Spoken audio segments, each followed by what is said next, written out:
People are dying every day. It has not stopped. Children are being killed. Women are getting raped. Husbands are not coming home. And it's happening. It's every single day. And this, what it seems like just the news or a story to someone else is a reality for these children.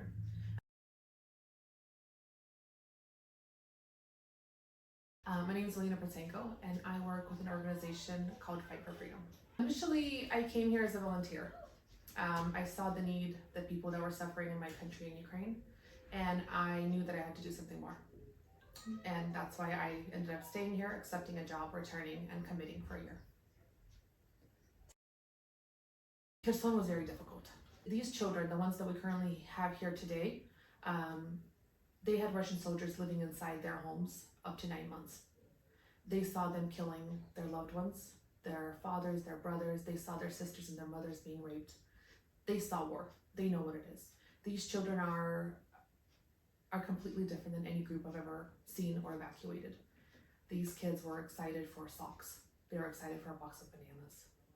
They were stoked. Yeah. Preparing for them takes quite a bit.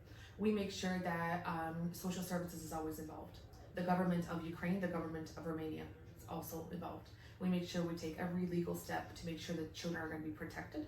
We make sure all the documents are in order, and that can take up to weeks. So sometimes we ourselves are ready to go, our centers are prepared, the beds are made, the team is ready, the activities are set up, but we wait for the documents. As soon as that is done, we have a team that goes in. It depends how large the group is and depends how many of us go. Especially the last trip that we went to evacuate the Kherson children. On the drive back, there was quite a few air raid sirens, and there was a lot of bombings. And so we would be watching these alerts come in, and we just know that we're just trying to get out of there with the kids.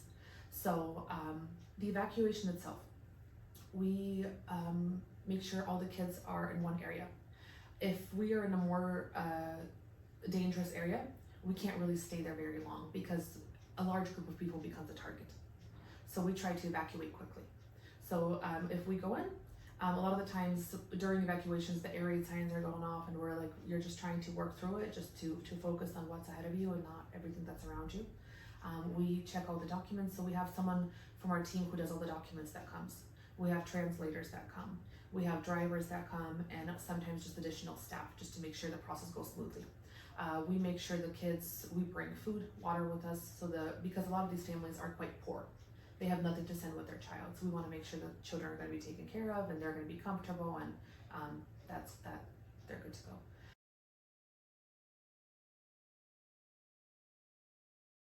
Well, it is, we pay for the bus, the fuel, the drivers, and everything else that our team has to do.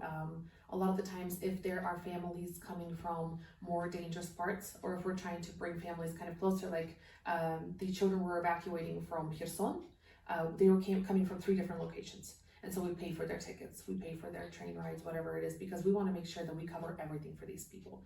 All the documentation that they fill out, they cost money too. So I would say roughly evacuation would be like around $5,000.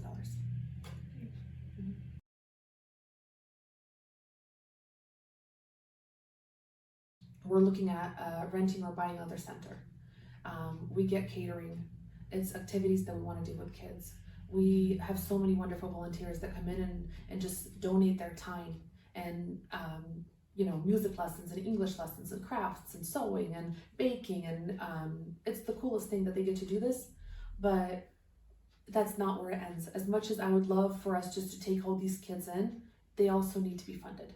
And so I think that that's the second thing that we need the most right now is the fund, because it's easy just to look at an organization and go like, oh, they're doing great, they're fine, they're doing just fine. But every dollar counts. Every single dollar counts, because it takes about $14 for a person for the entire day for catering. That's $14. That's someone's meal. We got Starbucks that cost like more than that. It's a drink, but for someone else, this is their whole life.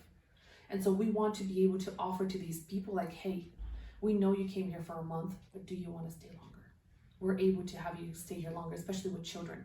And with Kherson, those children, they know that, because that's where the most mistrust is right now, is because the kids were kidnapped from there.